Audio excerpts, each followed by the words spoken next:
Hey guys, what's going on? Bill here. Quick video. Talking about roofing. So this is an interesting one because we typically don't do roofing. If it's a really small job and a small section of the roof, we will do it. But for the most part, we're actually going to subcontract that out and let somebody who's a roofer. I know, particularly if it's a complex assembly, then we'll let somebody else do it. That being said, let's talk about roofing in Vermont. Okay, so there are many different types of roofs all over the U.S., and there's just a couple that we really use up here. There's three that you'll see up here, majority of the time. The biggest ones are asphalt shingles, which we see all over the U.S. Then you go ahead and you have slate, so that's another huge one we'll see around here, especially on older homes. And the third one's going to be metal. So we also have a lot of metal roofs up here. They each have their pros and cons, right? So if what I will say is asphalt shingles are by far the cheapest. They're really easy to install. They go on quick. They can be recycled, I believe, but it's not that much of the shingle that can actually get recycled. Most of it's just thrown out. Some of the tars they use, I believe they can be recycled, but it's one of those things that if you're gonna, again, this is just me, but if you're gonna spend the money on a roof, like get a high quality one. So shingles are not all the same. There's a lot of different types of just, asphalt shingles out there. Typically what I would stick with is an architectural shingle. It's usually a little bit higher quality. It's interesting if you look over and I'll just use the upstate New York area because that's where I'm from. The state would require, depending on where you are throughout the state, to have different shingles on their buildings. So they're state-owned buildings. They wanted a architectural or some kind of shingle like that, but there's a lot of different grades. Some of these shingles are like super thick. I mean, this is like a 50-year shingle, so especially in some of the higher wind areas, but down by the Finger Lakes region of New York.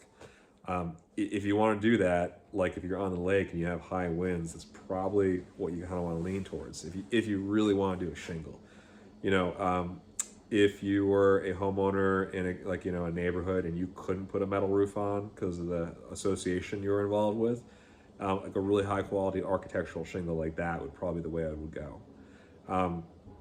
My personal favorite is definitely metal. It's what we have on our house, what we put on specifically standing seam metal. So that's with no exposed fasteners. There are a million different colors out there. What I'll say, and you can get what my wife and I had put down recently, which was Galvalume, which is basically, it looks like aluminum. It's pretty typical of like an old farmhouse kind of look. It's just metal. It's not painted. Partially because we're redoing our own house, and so that's a good option if you're doing it in sections. The caveat to that is metal is significantly more expensive than the average shingle. So if you got like your basic entry level, asphalt shingle, right? You're probably going to be about half of what your average metal roof is going to cost. There are cheaper metal roofs that have screwed in fasteners from up top. I think those are good for a barn. I personally wouldn't want it on my house because you have to replace those screws with a little, I believe it's like a neoprene like rubber washer. It's like every like 10 to 20 years, something like that. But you will get a leak.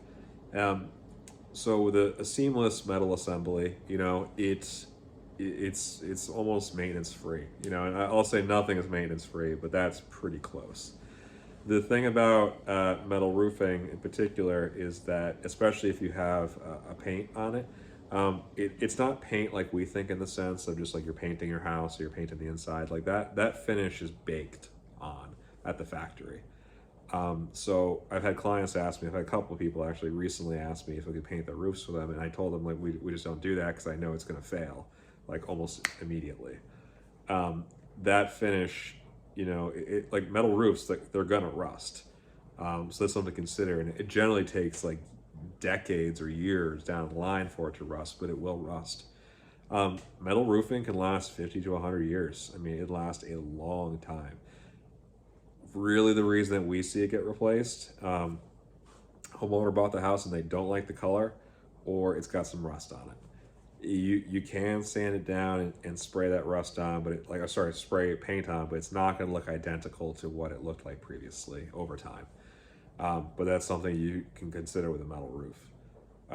They last, you know, again, like 50 to 100 years, like I'm not going to have to worry about it. So it's something to think about. Especially with high wind areas, like if you're right on the lake, like this house is, it's a really good option. If you have an older home, it might not be feasible. So the older rafters and stuff like that, like if the roof sheathing looks super squirrely and it's super kind of bumpy, a metal roof is going to have little ripples in it. Ours does. I kind of knew it going into it. I worked really hard to flatten our roof out the best I can.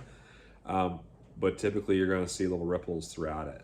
So it's something to think about. There's different styles of metal roofing, and this is a whole rabbit hole I can go down, that can prevent that. But we didn't necessarily like the look of that in our own house. It's almost like little expansion gaps you can see down, but you'll have more seams going down your roof. So that's one thing to think about when you're doing a metal roof. The third biggest one that we see around here, especially in the older homes, is a slate roof. I mean, let's just call it what it is. Slate's a rock. I mean, that stuff is going to last almost forever, as long as it's installed properly and there's nothing else crazy that happens. Slate can be repaired. Metal roofing, like I just have installed in my house, like if something crazy happened, like a tree fell into it, you pretty much have to rip out a whole section and redo it. You can't just pop one or two out. With slate, you can actually repair just one or two shingles if they come down.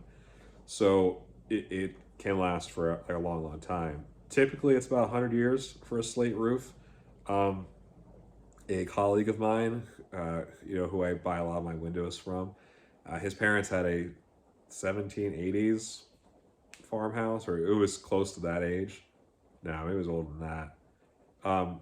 Anyway, long story short, super old house, right? His parents' roof was about 300 years old. The only reason it got replaced was in the early 2000s. I believe it was Hurricane Irene that came through Jersey. Took a tree, uplifted it, and landed on the house. They needed a whole new roof assembly, essentially, from what I was told. That was the only reason that roof had to get replaced. Like, it was over 300 years old. Now, a couple things about slate. It is by far the most expensive. It will last the longest. Slate still has a little bit of texture and variables to it, so it's kind of a cool product to use if you're deciding to do your house. The other downside to it is slate is super heavy compared to like a metal roof or a shingle roof. So when you're framing a home, many times, if you did want to do it, you have to call in a structural engineer if you have an existing house and just have him basically sign off. He possibly might have to go ahead and call somebody else to go ahead and reframe the roof system just to beef it up a little bit. The thing about older homes, the reason I see slate roofs fail is actually more to do with the insulation, believe it or not. So think about 100 years ago when you had a house, there was no insulation up in the attic. I mean, there was nothing. So the heat from the furnaces and the fires and the wood stoves they had going would literally go up through the house, melt the snow off the roof, and the weight would actually be okay. Now that we have insulation in either the rafters or on the attic floor, that snow is not melting like it used to. So it's something you need to think about. Like, is it worth it to really rebuild a roof assembly just for a slate roof? That's up to you and your financing. For me, for my money, probably not. But hey, everyone's different, and like I might do a barn in the future out back in our property where I put a slate roof on because I think they're really cool. So anyway, guys, just something to think about, a little bit about roofing in this area, and then there's a million different kinds, and I know they're coming out with more as we go, but those are the big three. And anyway, any questions, comments, leave them below, DM us, like and subscribe, and yeah, we'll talk soon.